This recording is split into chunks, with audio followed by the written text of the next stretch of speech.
제 생각엔 하반기에도 미국의 통화 정책이 핵심인 것 같습니다.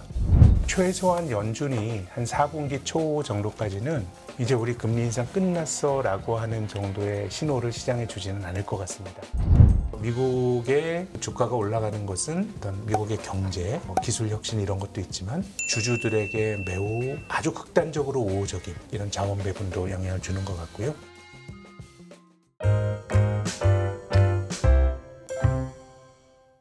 변덕이 많은 시장을 어떤 포인트를 가지고 대하면 될지 한번 좀 들어보겠습니다. 뭐 한 3가지 정도 말씀드리려고 하는데요.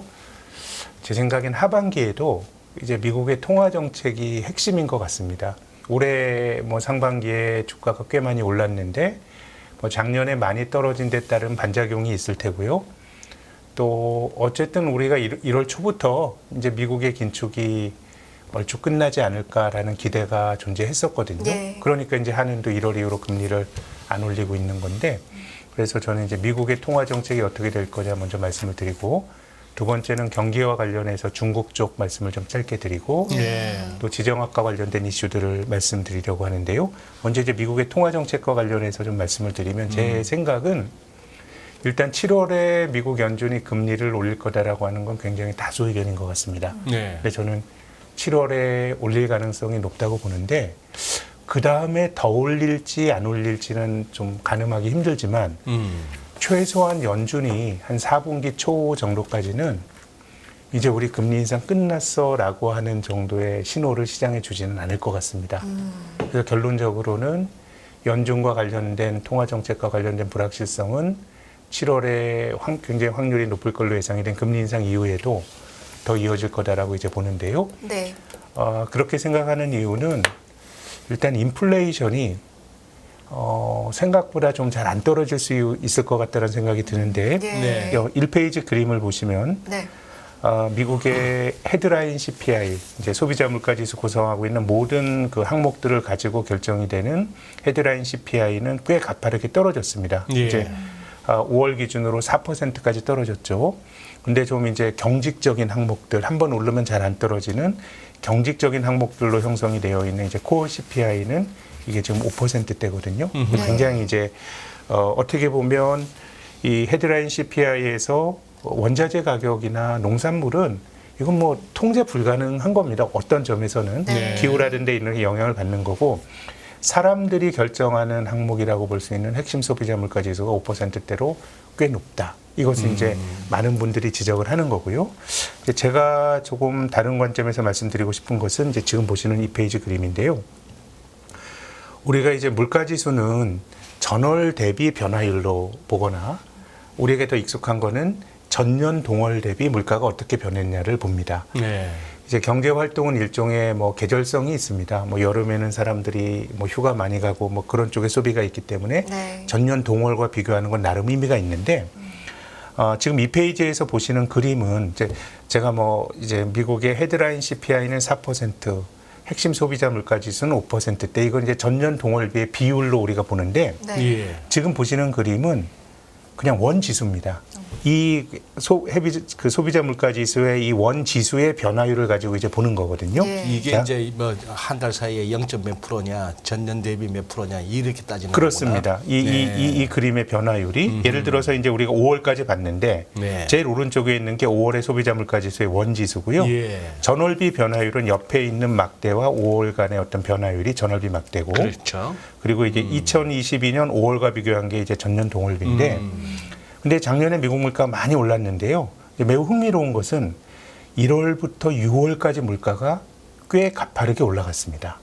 근데 작년에 그렇습니다. 저 오렌지 색깔 세 개가 작년 7, 8, 9, 7, 8, 9입니다. 근데 보시면 1, 2, 3, 4, 5, 6 가파르게 올랐네요. 올라가고 7, 8, 9는 정체입니다. 그러네요. 정체입니다. 그래서 우리가 이제 생활인으로 생각을 하면 물가지수는 전년 동월비는 실은 우리가 뭐 투자하는 사람들이나 보지, 직전에 물가 대비 짜장면이 뭐 8,000원 하다 9,000원 됐냐가 중요하지, 1년 전에 이게 뭐 6,000원 됐냐 이건 사실 중요치는 않지만 관습적으로 우리가 전년 동월비로 많이 보지 않습니까? 자, 근데 중요한 것은 7월부터 물가가 굉장히 작년에 비교적 전월비 아주 안정적으로 움직입니다. 그랬네요. 예, 그랬던 이유는 원자재 가격이 급락했기 때문입니다. 그러니까 우크라이나 전쟁이 나고 유가를 비롯한 모든 원자재 가격이 작년 상반기에 올라가고 올라갔다가 7월부터 꼬꾸라졌습니다. 자, 그러면 지금 다시 1페이지 그림을 보시면 우리가 파랗게 그려진 핵심 소비자 물가 지수는 아직 5%대에서 잘 안 떨어져서 네. 걱정이다라고 많은 이들이 지적을 하는데 그래도 헤드라인 물가 지수는 가파르게 떨어졌거든요. 예. 작년 6월에 9.1에서 금년 5월엔 4%까지 떨어졌죠. 근데 금년도 7월부터는 헤드라인 물가도 잘 안 떨어질 겁니다. 헤드라인 물가도. 왜냐하면 이미 이제 물가가 높아져서 그대로 이제 유지가 되는 기저 효과가 여기서부터 1년 후 물가를 보는 거거든요. 그렇죠. 근데 지금까지 물가가 계속 올라왔는데 물가가 안정적으로 유지가 되다 보니까 이런 비율을 한번 해보면요. 만약에 우리가 그 6월의 소비자 물가 지수를 아직 모르죠. 7월 중순에 보는데 네. 5월 대비 6월의 소비자 물가 지수가 전월비 0.3%포인트 올랐다 그러면 전년 동월과 비교해 보면 5월 달에 4%에서 이 전년 동월 비교한 물가 지수가 3.1%까지 떨어집니다.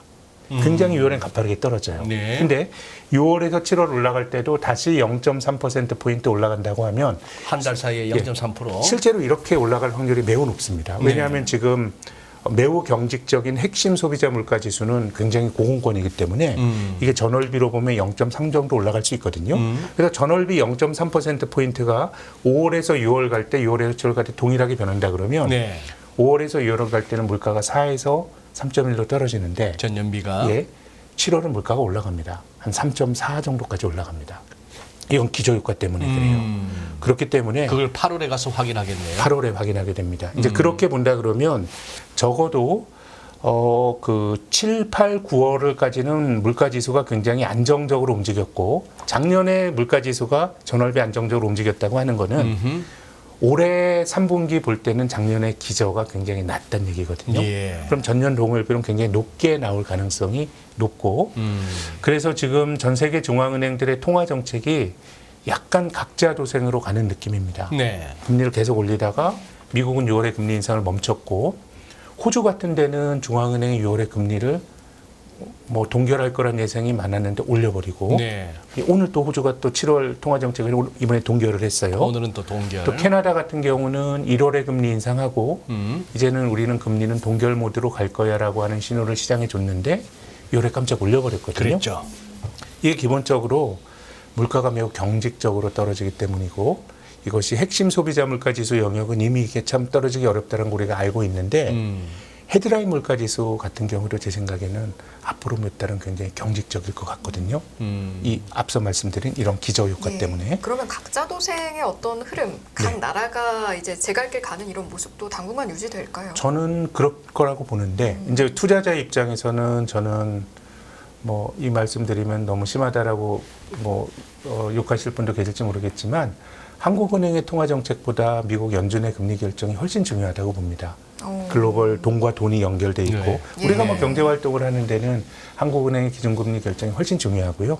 이제 금융시장에 투자하는 관점에서는 이제 미국의 통화 정책이 중요한데 각 나라가 각자 도생으로 간다고 하더라도 이제 미국이 이제 제일 중요한데 미국이 이런 상황에서 핵심 소비자 물가 지수는 최소한 4.5 이상에서 움직일 가능성이 높고 헤드라인 물가 지수로 가파르게 떨어지다가 완만한 반등이나 정체를 한다 그러면 연준 입장에서도 내가 금리를 올리기 싫다고 하더라도 인플레 기대 심리를 놔버리기가 매우 힘든 상황이 될 것 같거든요. 네. 그래서 일단 미국이 금리를 올리면서 지난 3월 달에 미국의 지방은행들이 막 문제가 생기고 뭔가 이제 금리 인상에 그 후폭풍이 나오고 있는 거거든요. 그럼 연준 입장에서 매우 신중하게 가겠지만 네. 최소한 금리를 내려준다라고 하는 사인은 주진 않을 거다.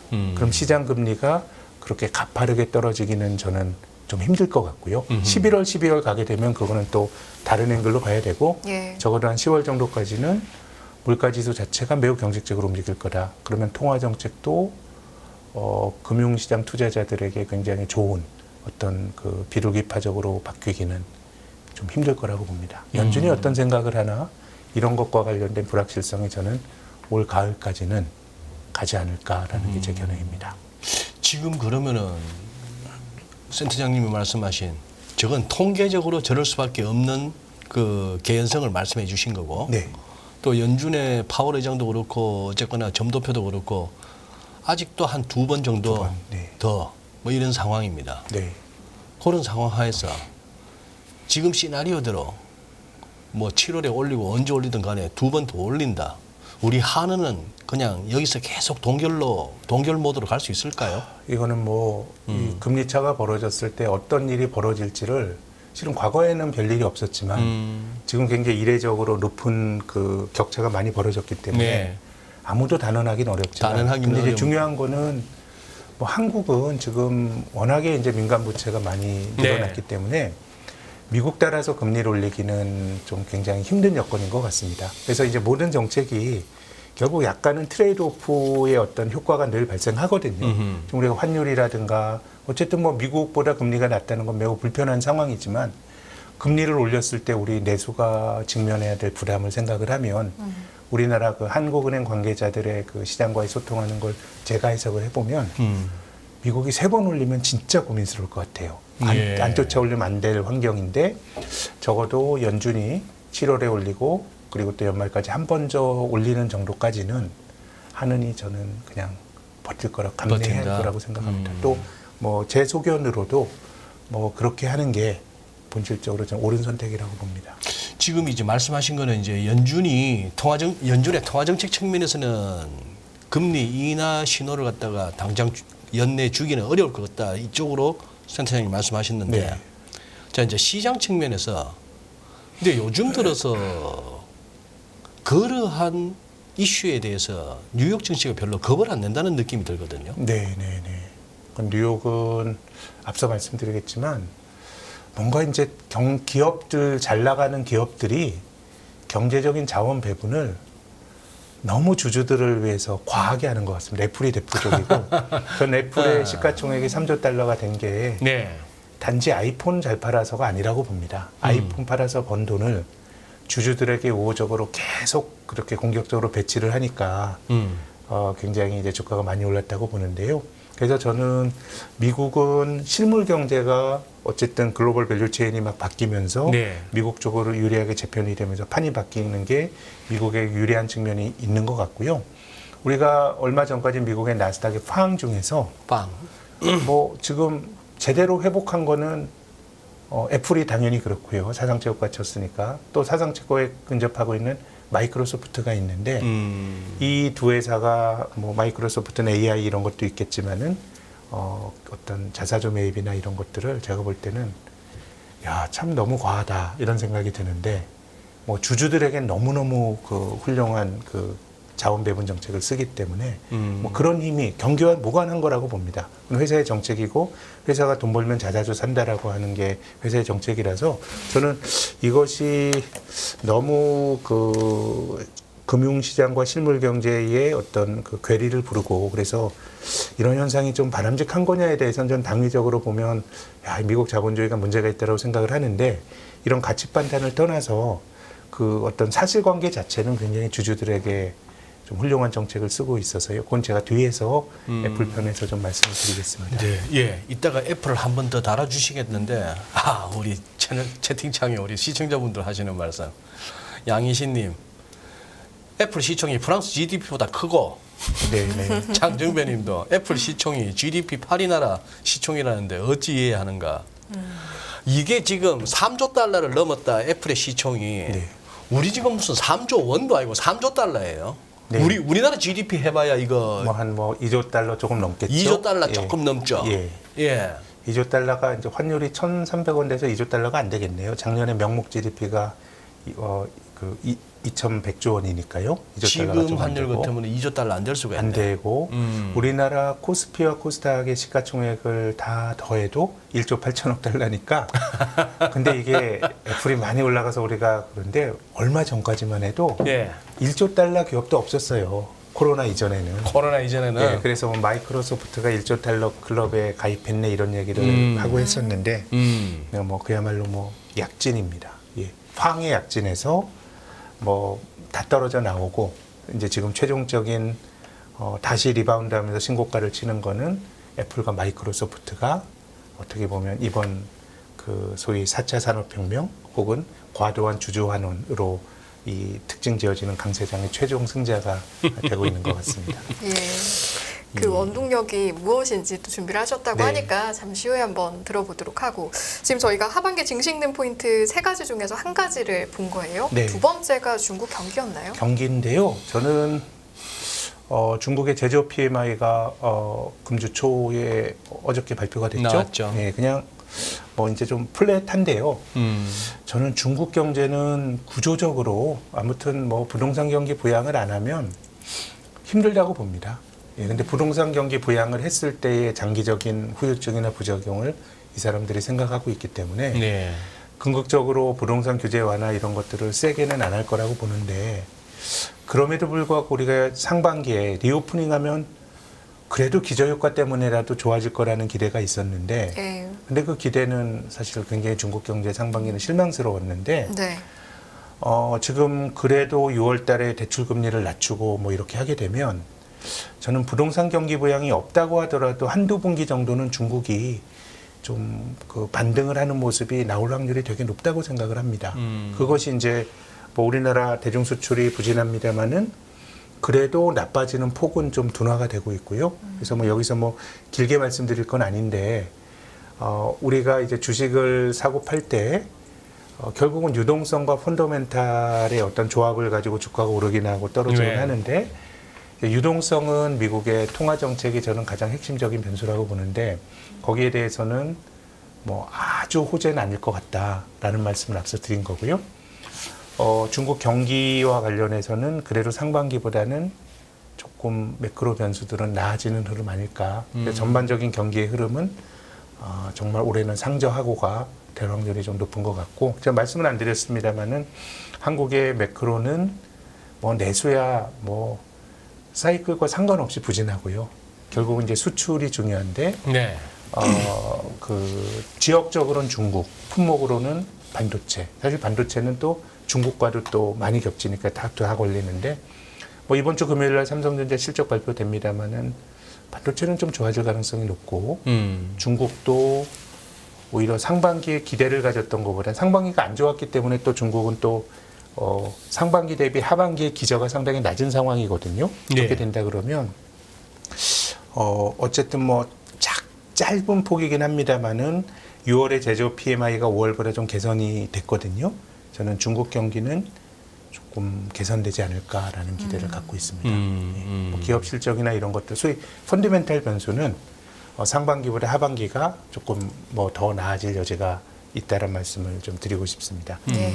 센터장님, 제가 어제 오늘 이제 지표들 나오는 거 보고 신기했는 게, 아니 미국도 ISM 제조업도 그렇고 S&P 글로벌이 발표하는 PMI도 네. 그렇고, 뭐 서비스도 아직은 50 위에서 놀기는 놉니다만 살짝 꺾였고, 꺾이고 있죠. 네.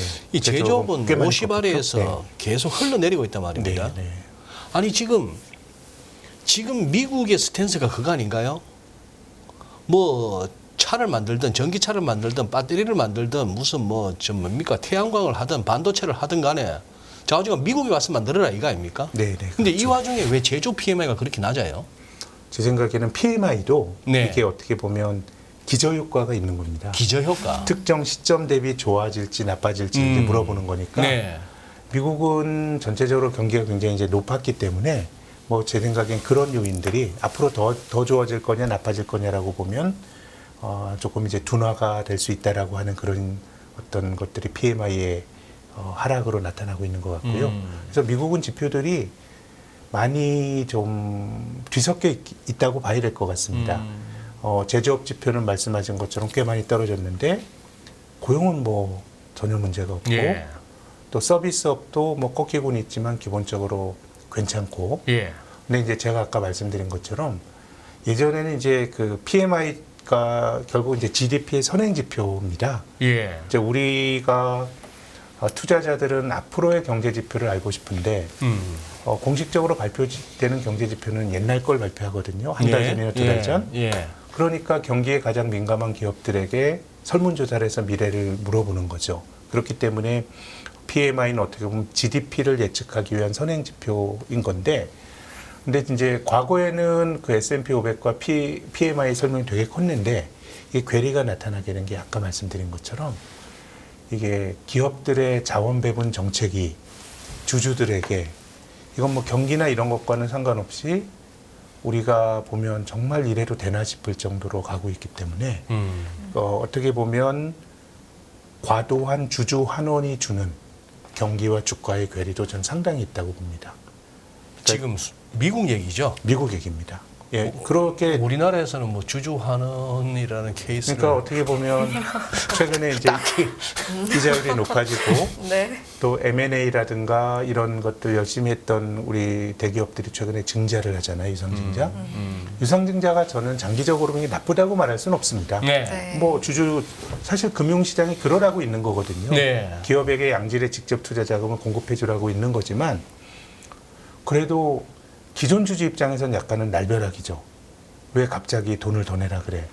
돈을 더 안 내면은 내 회사에 대한 나의 지배력이 지분율이 떨어지는 그러니까. 거니까 일반적으로 그렇기 때문에 주주들에게 또 손을 벌리는 거는 금융시장에서는 정말 악재로 해석을 하는데 네.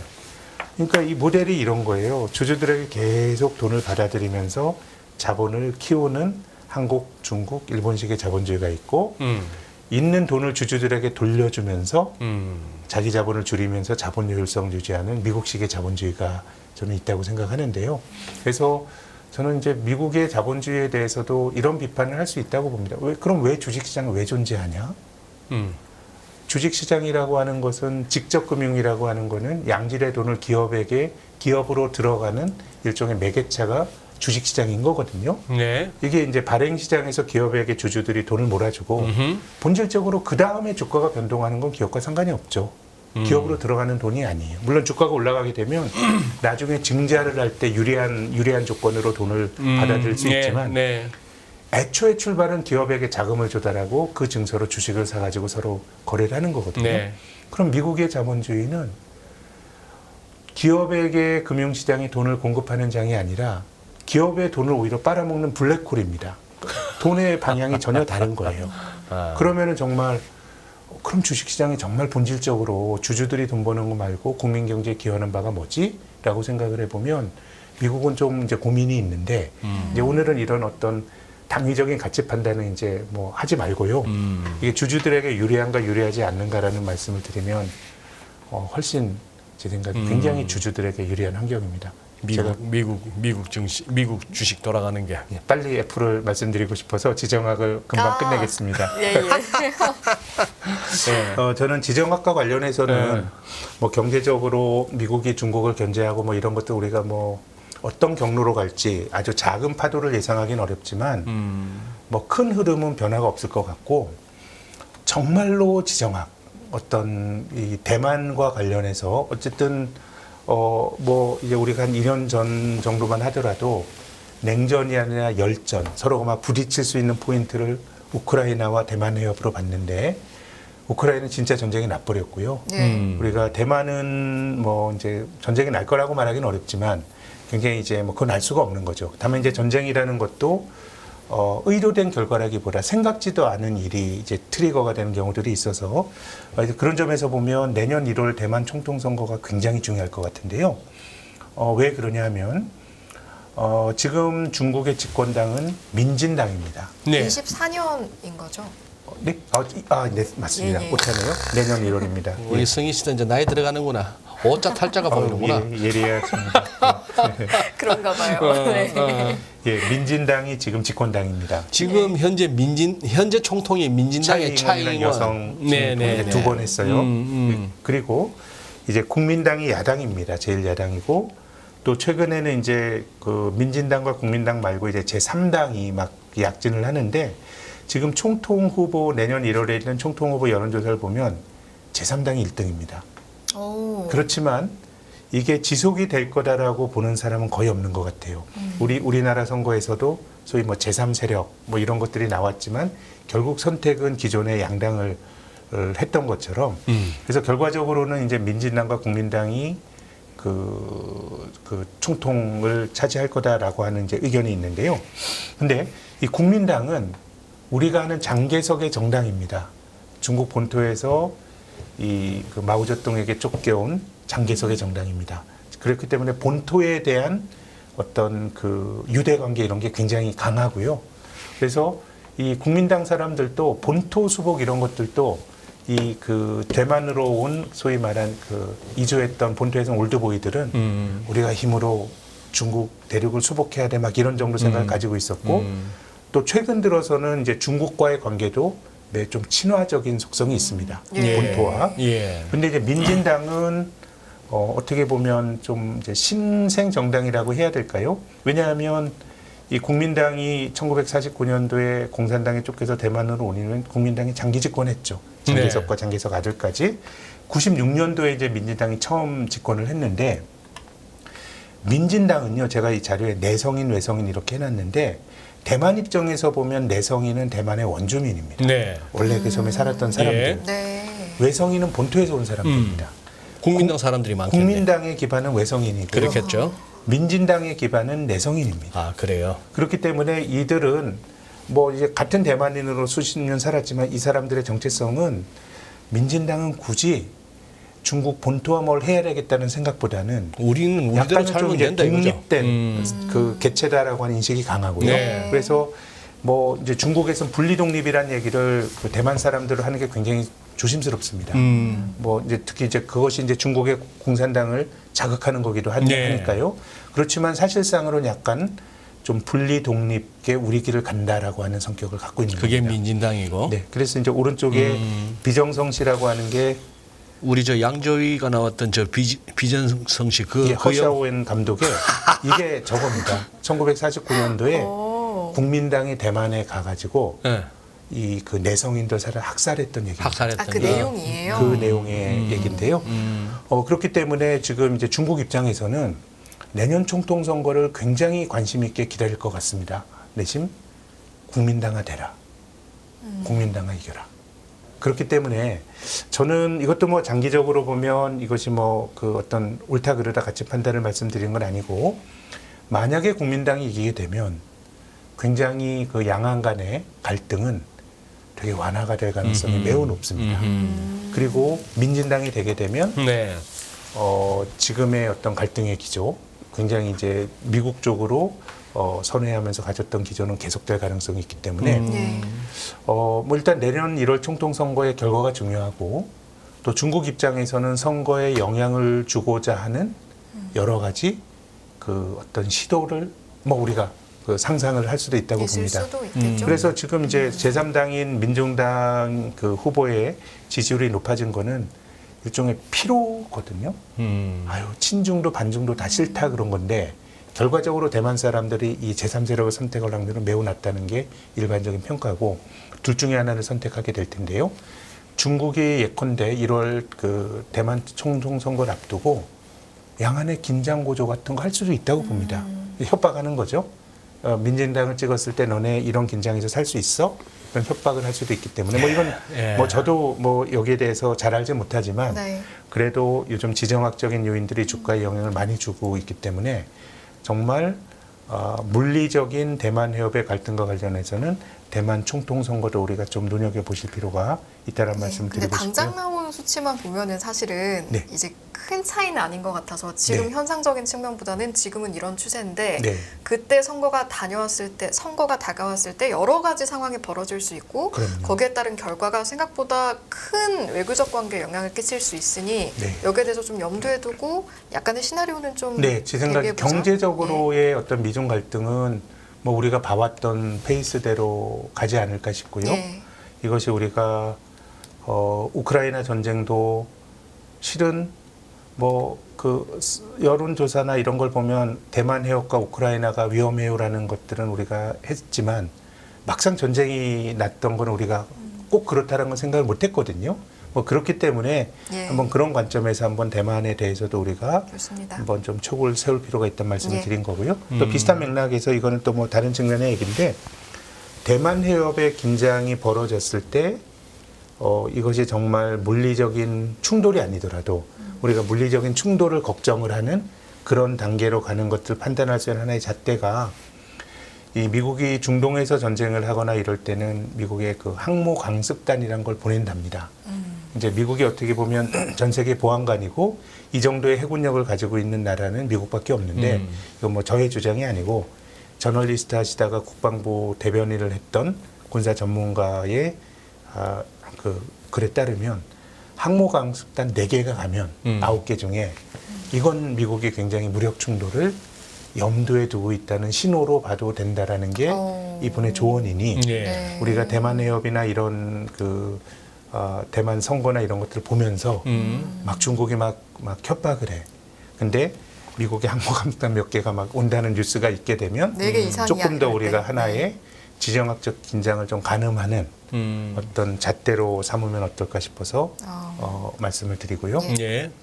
마지막으로는 이제 뭐 우리 입장에서는 반도체법이 뭐 되게 중요합니다. 반도체법 작년 10월에 미국의 칩스 액트라고 하는 게 발효가 됐고요. 그래서 뭐 전 미국의 생각은 되게 명확한 것 같습니다. 이 작년까지 보면 2018년부터 트럼프가 보호무역을 했는데 미중 간의 교역의 절대 규모는 오히려 늘어났거든요. 그래서 이제 정말 헤어지기 어렵다. 근데 이제 미국 입장에서도 뭐 중국에서 싸게 만드는 소비재 같은 거는 저는 저 계속 살 거라고 봅니다. 중국 이걸 뭐 미국에서 만들면 너무 비용이 많이 들고 하니까. 근데 이제 양국 간에 정말 포기 못할 그 접점이 반도체인데요. 뭐 이건 중국이 정말 하기가 힘든 영역이니까 미국이 이걸 가지고 막 이제 공격을 할 텐데 뭐 우리 입장에서는 중국에 공장이 있고 여기서 반도체를 제일 많이 만드는 나라가 뭐 한국의 뭐 삼성전자와 SK 한국이 가장 높기 때문에 미국이 작년 10월 미국의 생각은 공장 빼줘. 너네 공장 빼. 이제 계속해서 이제 반도체라고 하는 건 보기에 따라서는 이 무기에도 들어가고 하기 때문에 그야말로 전략 물자거든요. 예. 그러니까 적성국에서 공장 뺀데 예. 근데 우리 입장에서는 이게 뭐 날벼락이죠. SK 하이닉스가 인텔로부터 공장 산 게 불과 몇 년 안 되는데 반도체는 새로운 설비 투자가 들어가지 않으면은 장비가 그냥 노후화되는 거거든요. 예. 그래서 작년 10월에 발효가 되면서 바로 빼했다가 예. 그런 법이 어딨냐. 그래가지고 1년 시간을 번 거잖아요. 네. 그래서 이제 10월이 되면 이제 미국이 말하는 이제 고사양의 반도체 장비 중국으로 들어가는 거를 막는 게 유예가 되는데 그래서 아직까지 공식적인 얘기는 발표는 없고 다만 이제 외신이나 이런 걸 보면 미국이 조금 더 여유를 주는 쪽으로 뭐 파이낸셜 타임스나 이런 데서 보도가 자주 되는 것 같아요. 그래서 저도 뭐 이것도 뭐 제가 큰 통찰을 갖고 있지는 않지만 몇 해 전에 그 서강대 그 손호철 교수라는 분이 네. 칼럼을 쓰면서 좀 인상 깊었던 거는 만약에 이제 동서 냉전이 예. 그 90년대 중반까지 지속이 됐다 그러면 미국이 한국을 IMF에 몰아넣겠느냐라는 거예요. 우리나라가 반공의 최전선에서 이념 대립을 하고 있다 그러면 도와줬으면 도와줬지. 그렇게 잡아뜨렸겠느냐. 그런 건데요.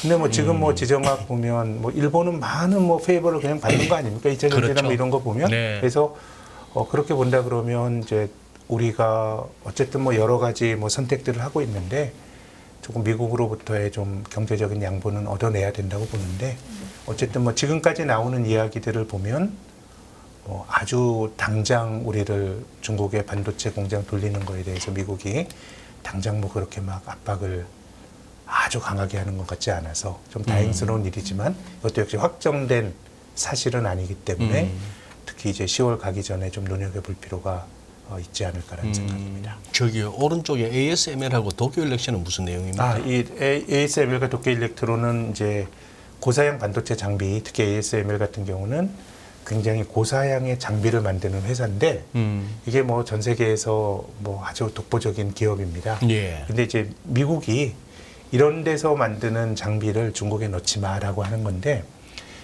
도쿄 일렉트론은 말 나오자마자 그냥 바짝 기었죠. 알겠습니다 했는데 네덜란드의 ASML은 좀 이제 미국 정부의 방침에 좀 저항을 했었습니다. 뭐 너희들이 뭔데 우리 가장 큰 시장인데 하지 말라 그래. 그러다가 이제 금년 봄부터 ASML도 어쨌든 미국 쪽으로 줄을 섰기 때문에 예. 뭐 전체적으로 보면 아무튼 미국이 어떤 결정을 내리느냐 또 우리가 미국으로부터 어떤 양보를 얻어낼 수 있느냐 뭐 이런 것들이 한 또 10월 정도까지는 뭐 지금 나오는 뉴스 플로우로 보면 또 한 1년 정도 유예해 주는 쪽으로 가는 것 같기는 한데 한번 좀 눈여겨볼 필요가 있지 않을까 알겠습니다. 생각합니다. 제가 좀 전에 도쿄 일렉션 그랬네. 진짜 개 눈에 뭐밖에 안 보인다고. 저걸 일렉트론을 갖다 내가 왜 일렉션으로. 저희 선거 이야기 아까 총통 선거 이야기랑 한참 해줘 그래요. 아, 그래서 그런가? 네네, 그렇죠. 참네. 아유. 좌우지가 예. 내년은 이 선거의 해라는 거. 그러니까 우리나라도. 이거 네. 어떻게 보면은 미국은 대선, 네. 우리는 총선. 또 제가 말씀을 안 드렸지만 내년도 3월 달에 러시아 대선이 있고요. 러시아 대선. 예, 우크라이나도 선거가 와. 열릴지 안 열릴지 모르지만 지금 뭐 전쟁이니까 선거를 못할 수도 네, 있지만 네. 원래 계획으로는 3월에 우크라이나 대선이 열립니다. 서로 그렇죠. 다 뭐 텀이 다 4년 뭐 이런 식이니까 근데 같이 공교롭게도 전쟁 벌이는 러우는 내년 3월이기 때문에 러시아 우크라이나 전쟁과 관련해서도 내년 3월 이후에 뭔가 좀 타협이 이루어져도 이루어질 수 있을 것 같다라고 하는 주장도 있는 것 같습니다. 왜냐하면 뭐 제 생각에 러시아의 선거가 뭐 푸틴을 뽑는 선거지 푸틴이 누군가 경합하는 선거는 아니라고 보지만 그래도 선거를 앞두고 있는 상황에서 실은 푸틴과 같은 그런 어떤 그 뭐라 그래야 될까요? 권위주의적 독재자도 아마 지지율이 중요할걸요? 예를 들어서 한 70% 지지율을 받았다고 생각하면 푸틴은 지금까지 그보다 훨씬 더 높은 지지율을 당선했는데 이런 철권 통치자는 30%나 나를 지지 안 해라고 생각할 수도 있을 거라고 봅니다. 뭐 우리나라 예전에 그 유신 때 선거하면 100%가 다 비슷한 맥락이거든요. 그런 거라 그러면 선거를 앞두고 정치인들이 뭔가 양보를 하거나 이런 것들은 지금 양자가 매우 어려운 것 같고 예. 뭐 그 전에 전황이 뭐 여러 가지 또 변화가 있을 수 있겠지만 러우 전쟁 역시 3월이라고 하는 정치 일정 이후에는 뭔가 좀 타협이 있을 수도 있지 않겠는가라고 하는 주장도 있는 것 같습니다. 전통의 그 스탈린이 했던 그 유명한 말, 꼼란 동무. 누구를 찍은 것은 중요하지 않수다. 되게 옛날 분 같습니다. 아이고, 그 스탈린이 했는 그 말이 옛날에 스탈린이 이랬지요가 아니라 요즘도 그걸 갖다가 걱정을 해야 되는 시대라는 게 참 찍은 대로 결과가 안 나온다는 거. 그게 꼭 러시아만의 문제도 아니라는 거. 아니 근데다가 지금 지정학적 이 부분을 갖다가 우리 센터장님은 이제 중국하고 대만 간의 양안만 보셨습니다만 지금 내년에 러시아 대선도 있다 하셨는데 이번에 사실 푸틴 많이 금 갔어요. 그 바그너 그룹의 그 반역으로. 네. 지금 이제 그 이후에 이제 뉴스가 좀 간헐적으로 나오고 젤렌스키는 지금 신이 났던데 저 완전히 무너지고 있다고 푸틴. 네. 그것도 어떻게 보면은 큰 어떤 변수가 아닐까요? 국제 정세나 지정학적 거기에서 예를 들어서 거기가 러시아 우크라이나 쪽이 의외로 결론이 빨리 나버리면은 중국 양안 문제가 조금 더 표면에 드러나지 않을까요? 아니면 러시아 우크라이나가 계속 좀 질질 끈다면은 중국은 좀 미뤄질 수도 있는 거고 그렇지 않을까요? 근데 제 생각에는 어쨌든 대만 총통 선거는 러시아 우크라이나 전쟁과는 상관없이 양안 간의 갈등과 관련해 굉장히 중요한 정치 이벤트가 되지 않을까 싶은 생각이 듭니다. 그러니 참 그렇습니다. 애플을 말씀드리고 예. 싶습니다. 애플. 예. 너무나 기다려 오셨던 네. 들어볼게요 애플 이야기. 저는 뭐 아이폰도 안 쓰는데 왠지 애플에 대해서 저는 좀 신기해서 그렇습니다. 야, 이렇게 하는 회사도 있구나. 실은 제가 몇 달 전에 그 말씀을 한번 드렸거든요. 미국의 그 이 자리에서 미국의 기업들이 자본을 줄인다 이런 말씀을 이제 드렸는데요. 숫자로 보면 조금 더 감이 오실 텐데 지금 보시는 그림이 이제 애플의 자기 자본과 당기 순이익을 그려놨습니다. 이 파랗게 칠해진 건 자기 자본이고요, 붉게 칠해진 거는 당기 순이익입니다. 근데 지금 작년도에 애플이 거의 뭐 900억 불 넘게 벌어가지고 굉장히 돈을 많이 벌었는데요. 네. 이제 이게 오렌지 계열로 세워진 애플은 돈을 굉장히 잘 벌고 있습니다. 계속 이익이 늘어나고 있죠. 단기 순이익 그러네요. 막대기 보니까 엄청나네요. 예. 이게 뭐 한 100조를 버는 거니까요. 근데 잠깐만요. 저 센터장님 대충 Y축하고 맞춰봅시다. 네. 저 단기 순이익이 얼마 정도 나온 거예요? 2022년에 100만, 1000만 억, 10억, 100억, 1000억. 예, 한 천억 달러는 넘고 1000억 달러 조금 안 됩니다. 1000억 달러가 조금 안 돼요. 990억 달러대가 그럼 1000억 달러라 치고 네, 1000억 달러면 1300원 하면 어떻게 되는 거예요? 130조 원이죠.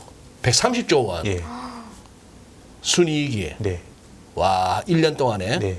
그러니까 엄청나게 이제 이 회사가 돈을 잘 버는 그래서 네. 이제 시가총액 1위가 됐는데 예. 네. 저는 이제 애플의 시가총액 3조 달러 간 거는 지금 그 소장님 말씀하신 1년에 130조 원 벌었기 때문에 한 게 한 축이고요. 한 축이고. 또 다른 축을 말할 수 있는 거는 이제 그보다 조금 더 기이하게 느껴지는 거는 이렇게 돈을 많이 버는데 자기 자본이 계속 줄어들고 있습니다. 파랗게 칠해진 자기 자본이 애플의 자기 자본의 정점이 2017년도에 1,340억 달러였는데 애플이 9월 결산법인이거든요. 작년 9월 달에는 506억 달러까지 62%가 줄어들었습니다. 여기서 자기 자본의 정의는요. 자기 자본은 기업이 가지고 있는 자산 중에서 사업에 사용하는 자산 중에서 주주들에게 귀속이 되는 몫입니다. 그러면 대차대표상으로 자기 자본이죠. 왼쪽에 자산, 자산. 오른쪽에 부채와 부채. 자본. 예. 그러면 자본. 부채 뺀 이쪽을 말씀하시는 그렇습니다. 거예요? 자본 혹은 자기 자본 이렇게 자본 말하는데요. 혹은 자기 자본. 예. 근데 일반적으로 주주들의 어떤 자기 자본은 우리가 어떻게 보면 많이 버는 것도 부자지만 많이 쌓아놔야 부자라는 게 우리의 상식이거든요. 그렇죠? 많이 벌면 당연히 많이 벌면 그거 다 쓰기 어려우니까 뭔가 쌓는 겁니다. 네. 우리가 예를 들어 소득이 높은 사람도 뭐 돈을 많이 벌게 되면 소비도 많이 하지만 나의 예금 잔고도 늘어나는 게 예. 일반적인 모습이거든요. 특히나 돈을 많이 벌면 그 돈을 다 쓰기도 어렵잖아요, 일반적으로. 근데 애플은 돈은 버는데 쌓이는 건 줄어드는 거예요. 그러니까 매우 좀 기이한 현상이 발생하고 있습니다. 근데 2016년을 기점으로 해서 이게 공고해진 것 같아요. 그렇습니다. 이런 추세가. 이제 저는 이제 미국이 원래부터 예. 저는 주주 편향적인 자본주의라고 말씀드리고 싶어요. 근데 저 그러면 저기 이런 것들이 더 자기 강화된 게 자본이 있습니다. 줄어드는 이유는요? 자기 자본을 없애서 그렇습니다. 어떤 식으로? 자기 자본을 없앨 수 있는 방법은 주주들에게 다 돌려줘서 그렇습니다. 그것은 자사주 매입이나 아니면 배당을 주면 자기 자본을 줄이는 겁니다. 그러니까 이 친구들은 자사주 매입을 했다가 네. 주가 좀 낮을 때 자사주 매입이라고 샀다가 주가 좀 오르면 그것도 자사주 사놨던 거 다시 되팔고 하는 그런 식의 자사주 그런 매입 것도 아니죠? 아니고요. 그 지금 말씀하신 게 워렌 버핏식의 자사주 매입입니다. 네. 워렌 버핏은 자사주를 아무 때나 사면 안 된다고 말하는 겁니다. 그게 뭐 너네 경영진 돈이야? 회사 돈 갖고 사는 건데 그 기업의 가치가 경영진은 기업의 가치를 가장 잘 아는 사람들일 테니까 적정한 가치보다 낮을 때 자사주를 사면 그것이 그 기업이 할 수 있는 굉장히 효율적인 자원 배분이다라는 게 워렌 버핏의 주장입니다. 네. 근데 애플을 비롯한 이런 회사들은요. 그런 것과 상관없이 자사주를 사는 게 그냥 기본적인 일입니다. 주가와 등 상관없이 계속 자사주를 사는 겁니다. 그 산 자사주는 어떻게 해요? 소각하죠. 소각한다. 소각하거나 가지고 있거나. 소각하거나 가져 있거나. 예, 가지고 있어도 회계적으로는 자기 자본의 차감. 왜냐하면 자사주는 주식으로서의 권한이 없습니다. 의결권도 없고요. 배당도 못 받습니다. 자사주는 예, 그렇기 때문에 상당수 자사주를 소각하고 있지만 자사주를 산 것만으로도 자기 자본에서 차감하는 자기 자본을 줄이는 효과가 있습니다. 그러면 회계 처리가 어떻게 되는 거죠? 자사주 매입을 갖다가 예를 들어서 네. 100억을 했다. 네. 뭐 뒤에 단위가 원이든 달러든 네. 100억을 했다. 네. 그러면 자사주 예를 들어서 100억. 네. 이거는 내 갖고 있는 자산이에요. 소각 안 하면 소각 안 하면 네, 자산이 그거는- 되고 이거 회계적으로 너무 어려워지나? 네. 그 자본의 체감 항목 이런 얘기를 합니다. 자본을 줄이는. 자본을 줄이면 자기 자본이 100인데 자사주를 100억 사서 소각을 하면 소각을 하면 그냥 900이 되고요. 자사주를 들고 있어도 100을 그냥 빼줍니다. 그렇기 때문에 회계적인 효과는 똑같습니다. 소각을 하나하나. 소각을 하나하나. 네, 네. 그래서 이 그림을 한번 보시면 이제 왼쪽의 그림이 보시면 이제 이 자기 자본의 정점은 2017년이고요. 자기 자본이 2018년부터 줄어들기 시작했으니까 이제 벌어들인 돈으로 자사주나 막 이걸 사재끼기 시작한 건 2008년부터입니다. 2018년부터입니다. 예, 그래서 예. 2018년부터 2022년까지 애플은 3,666억 달러를 당기 순이익으로 벌었습니다. 예. 근데 벌써 자사주 매입이 이거보다 더 크죠. 3,800억을 했고요. 예. 배당도 712억을 했습니다. 예. 예. 그러니까 번 거보다 더 많이 한 거죠. 번 거보다 더 그래서 많이. 예전에 쌓아둔 거보다 더 많이 그 주주들에게 돌려준 겁니다. 돌려줬다. 아 근데 저희가 8시까지 하나요? 7시 50분까지 하나요? 8시까지. 8시까지죠? 네. 네. 그럼 일단은 그 우선 우리가 생각해야 될 거는 돌려줘도 되니까 돌려주는 겁니다. 이거 비즈니스 모델이 너무 좋은 겁니다. 예? 비즈니스 모델이 너무 좋은 겁니다. 돌려줄만 하다로 네.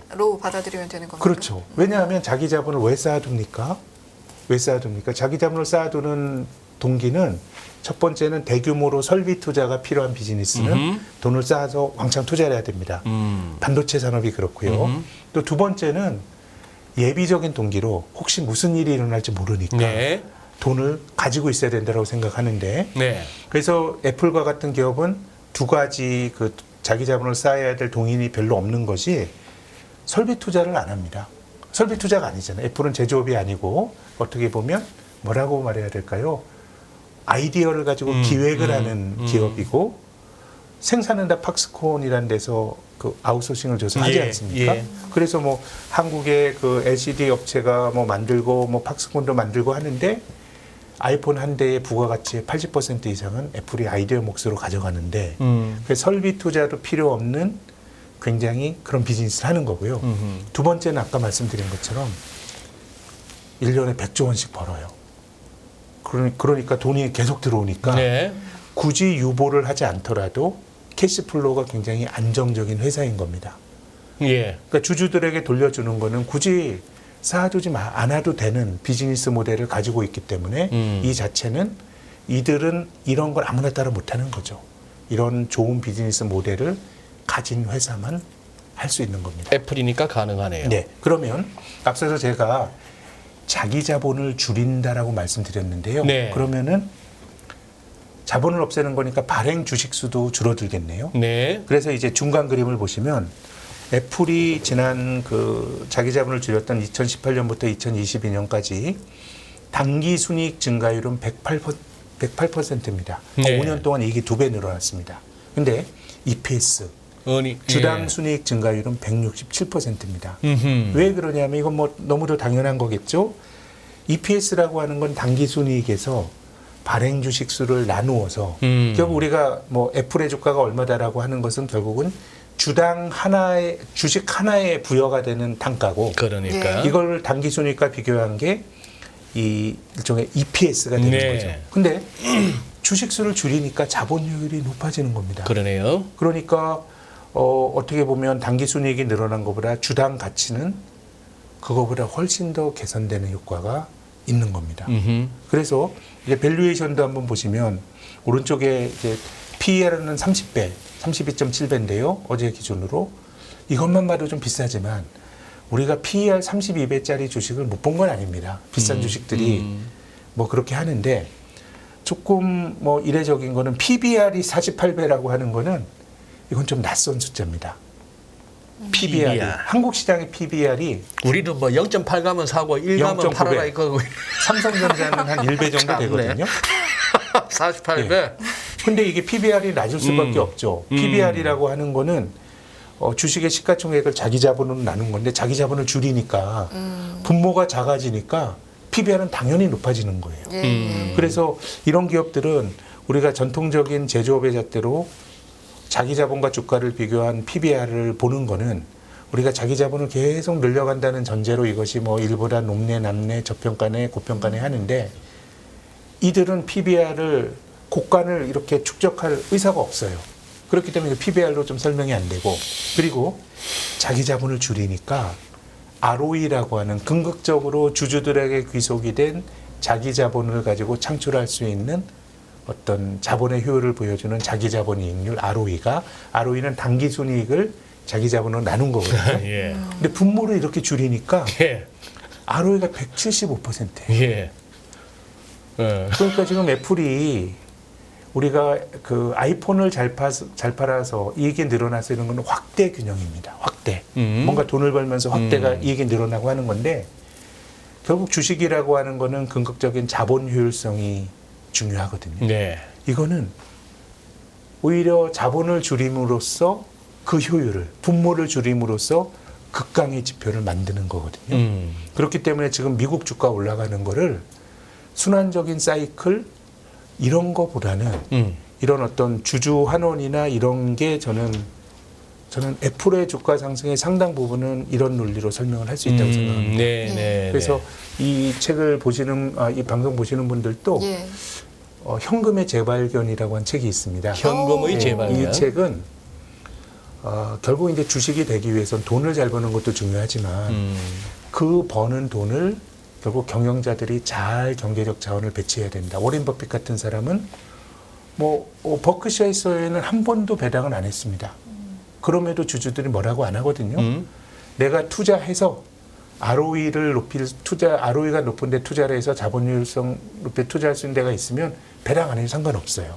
그래서 거기 투자하는 게 효율적 자원 배분입니다. 근데 투자할 데가 없어. 근데 주가가 많이 떨어져서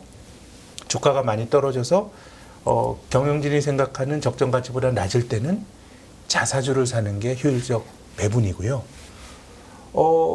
이거 주주 환원을 하는 거죠.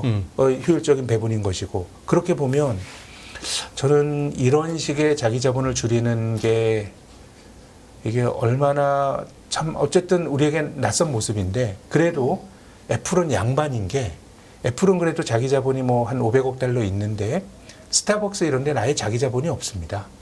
다 돌려줘가지고. 이미? 예, 다 돌려줘가지고. 그래서 미국의 주가가 올라가는 것은 어떤 미국의 경제, 기술 혁신 이런 것도 있지만 주주들에게 매우 아주 극단적으로 우호적인 이런 자원 배분도 영향을 주는 것 같고요. 그래서 한국 시장을 더 이제 하여튼 말씀을 드리면 결국은 기업이 돈을 잘 벌면 일반적으로 주가가 올라갈 확률이 높은데 기업이 돈을 잘 번다 그래서 주가가 늘 올라가는 건 아닙니다. 일반적으로 우리가 투자를 할 때 성장을 많이 하는 나라에 성장률이 높은 나라에 투자를 한다. 이게 굉장히 매혹적인 개념이거든요. 예. 그래서 우리가 2007년도에 브릭스로 돈이 왕창 갖고 있는데 그 나라 투자해서 돈을 벌었나요? 그럼 애초에 결과적으로 중국 주식에 돈을 못 벌었어요. 투자한 사람들은 장기적으로. 그럼 애초에 우리가 중국 시장에 투자를 할 때는 중국이 고성장을 한다고 하니 내 돈을 중국에 물어서 고성장의 수혜를 보자라고 하는 게 애초에 생각이거든요. 네. 근데 그 생각은 맞았어요. 지난 한 10수년 보시면 중국 주가가 올랐을 따름이지 GDP 성장률은 미국보다 중국이 훨씬 높았고 네. 심지어 기업이익 증가율도 미국보다 상해 상장사 이익이 더 많이 늘어났거든요. 네. 그럼 중국 주가가 왜 못 올라갔냐? 예. 경제가 고성장하고 기업이 돈을 버는 주가가 올라갈 때는 필요 조건인데 번 돈이 주주들에게 잘 넘어오는 일련의 과정들이 만들어져야 되고 이것이 좀 거버넌스고 지배구조라고 생각합니다. 우리나라도 보시면 한국 경제, 실물 경제의 활력이 가장 강했던 게 외환위기 이전에 8, 90년대거든요. 네. 근데 8, 90년대 주식이 좋았습니까? 8, 90년대 주식이 좋았던 거는 80년대 후반 산저항 딱 3년만 좋고 주식이 안 좋았어요. 그럼 경제의 활력이 이렇게 넘치는데 왜 주가가 못 올랐냐? 그거는 기업은 돈을 많이 벌었지만 주주들에게 안 온 거죠. 분식 회계를 했고요. 3대 재벌인 대우그룹이 파산했죠. 그러니까 또 빼돌리는 거예요. 그리고 정치 권력이 그냥 강탈했죠. 80년대 10대 재벌이었던 국제그룹을 그냥 날려버립니다. 네. 그런 것이 포괄적으로 거버넌스 리스크거든요. 그래서 저는 우리 주식이 못 오르고 중국 주식이 못 오르는 거는 성장의 문제도 있지만 이런 거버넌스의 문제가 저는 있다고 생각을 하는 거고요. 네. 미국은 거버넌스가 주주 친화적이지 못해 너무 주주들에게만 불을 쏟아붓고 있기 때문에 저는 이런 부분들에 대해서는 다른 측면에서는 어떤 양극화라든가 이런 것들에 대한 문제 제기를 할 수 있다고 보는데 아무튼 주주들에게 매우 좋은 그 시장이고요. 우리도 자원 배분 이런 것들이 투자하는데 굉장히 중요한 변수다라는 거를 늘 생각하셔야 됩니다. 갑자기 근데 궁금해지는 게 네. 그러니까 비즈니스 모델이 가능한 부분이 있기 때문에 애플도 이렇게 할 수 있는 것이다라고 하셨잖아요. 그러면 특별한 변수가 없는 한 이런 주주 친화적인 그런 흐름들, 말씀하신 거버넌스들 이런 건 상당 기간 지속될까요? 미국은 그럴 수 있고 우리는 하고 싶어도 애플처럼 못하죠. 삼성전자만 해도 어떻게 합니까? 돈을 계속 설비 투자를 해야 되는데 그래서 저는 이것이 우리가 복제할 수 있는 롤모델은 아니지만 최소한 그런 쪽으로 할 수 있는 건 좀 하는 쪽으로. 예를 들어서 기업이 돈을 못 법니다. 근데 예전에 벌어놓은 자기 자본은 되게 많이 쌓여 있어요. 그러면 배당을 드리는 게 합리적인 처방이거든요. 내가 부를 증정을 주저에 나눠줘야 되고 주기 싫다. 그러면 설득을 해야죠. 설득을 해야죠. 아, 이건 우리가 투자를 해가지고 ROE를 이렇게 올릴 거야 라는 걸 주주들과 소통을 하면 저는 그런 것들이 용인이 되는데 뭐 그런 것도 없어요. 그래서 제일 큰 주제인 국민연금이 배당 좀 해주세요 해도 그냥 뭐 안 들어버리고 저는 그런 것들이 시간이 지나면 자원이 썩을 거라고 봅니다. 전 세계에서 PBR이 제일 낮은 나라 한국이고요. 그 다음으로 낮은 나라가 일본입니다. PBR이 낮다는 거는 과거에는 화려했으나 미래에는 별 볼 일 없다라는 걱정을 하는 거거든요. 과거에 벌었으니까 자산이 많은 겁니다. 근데 미래에 대한 걱정, ROE가 낮으니까 주가가 낮아서 PBR이 1도 안 되는 거거든요. 네. 그래서 제가 지난번에 나와서 말씀드린 것처럼 일본 도쿄증권거래소가 PBR 1 미만의 회사에 대해서 주가 보양책을 내놓으라고 하는 게 국가 경제 전체적으로 보면 비효율적인 경제 주체들의 경제적 자원이 많이 가 있으니 이걸 돌릴 수 있는 방법을 저는 일본은 집단적으로 찾고 있는 거. 일본 주가가 좋다고 말하는데 저는 일본도 확실히 그런 지배구조 개선의 효과가 주가를 끌어올리는 측면이 있다고 생각을 합니다. 그래서 우리가 투자를 할 때는 돈을 잘 버느냐, 뭐 이건 가장 기본적으로 봐야 될 거지만은 번 돈이 어떻게 주주를 위해서 쓰여지거나 성장을 위해서 쓰여지느냐 이런 것들도 우리가 종목을 고르는데 굉장히 중요한 요인이고요. 그리고 아까 말씀드린 현금의 재발견이라는 책이 사실 그런 얘기들인데 한번 꼭 일독을 권해드리고 싶습니다. 예. 어떻게 말씀을 듣다 보니까 어떻게 보면 뭐 모두가 애플처럼은 할 수 없다는 것은 그럼요. 인정해야 되고 네. 또 미국식 자본주의다 보니까 대부분의 임원들이나 그 회사의 핵심 세력들이 또 주주예요. 네, 네. 그러다 보니까 그렇게 하는 것이 주주환원 정책이라고 하는 것이 그 사람들에게 개인적으로 굉장히 이득이 된다는 것도 되겠고. 맞습니다. 네. 그러나 이제 우리하고 일본 쪽이 이렇게 PBR이 낮고 아까 말씀하신 과거에 우리나라 흑역사도 말씀하셨습니다만 어떻게 보면 진짜 우리가 2020년, 2021년 와 우시아우시아 하다가 3,300도 가고 했습니다만 네. 진짜 3,000대를 다시 회복하고 4,000, 5,000 다우나 S&P 500처럼 꾸준히 이렇게 가려면은 그저 외국인 언제 들어오나 뭐 이런 얘기만 할 게 아니라 그런 부분에서 어떤 환골 탈태가 필요한 것 같습니다. 그럼요. 한국도 쌓아놓은 자산이 많은 국가이기 때문에 어떻게 보면 포텐셜은 뭐 있는 것이죠. 있는 건데 예. 그걸 배당하려니까 아깝고 남 주는 것 같고 네. 주가 조금만 오르면 막 유상증자 한다고 그러고 아유, 예 그러네요. 알겠습니다. 듣다 보니까 또 한 명의 주주로서 우리나라도 언젠가는 아. 주주 신화적인 그런 흐름에 힘입어서 또 미소 지을 수 있기를 바라는 마음이 생깁니다. 자, 이렇게 애플에 대한 부분 글을 통해서 여러 가지 시사점 짚어봤고요. 저희 또 그 사이 일부 마칠 시간이 돼서요. 센터장님 보내드려야 할 것 같은데 그렇습니다. 여기서 마무리 짓고 인사드리도록 하겠습니다. 오늘은요. 김학균 신영증권 리서치 센터장님과 일부 시간 함께했습니다. 잘 들었습니다. 감사합니다. 고맙습니다, 교장 선생님. 아유, 예, 고맙습니다. 잘 들었습니다. 감사합니다. 그래요. 끝없는 위기 속 기회는 언제나 숨어 있습니다. 성공한 투자 고수들과 나눈 투자의 철학. 다가올 기회를 잡아내는 부의 만찬으로 여러분을 초대합니다. 푸짐하게 한 상 차려놓았습니다. 안녕하세요. 이승입니다. 더 많은 영상을 보고 싶으신 분들은 화면 오른쪽에 있는 구독 버튼을 눌러주시기 바랍니다. 그리고 영상을 보시면서 좋아요는 필수인 거 아시죠? 항상 인포맥스 라이브를 사랑해주셔서 감사합니다.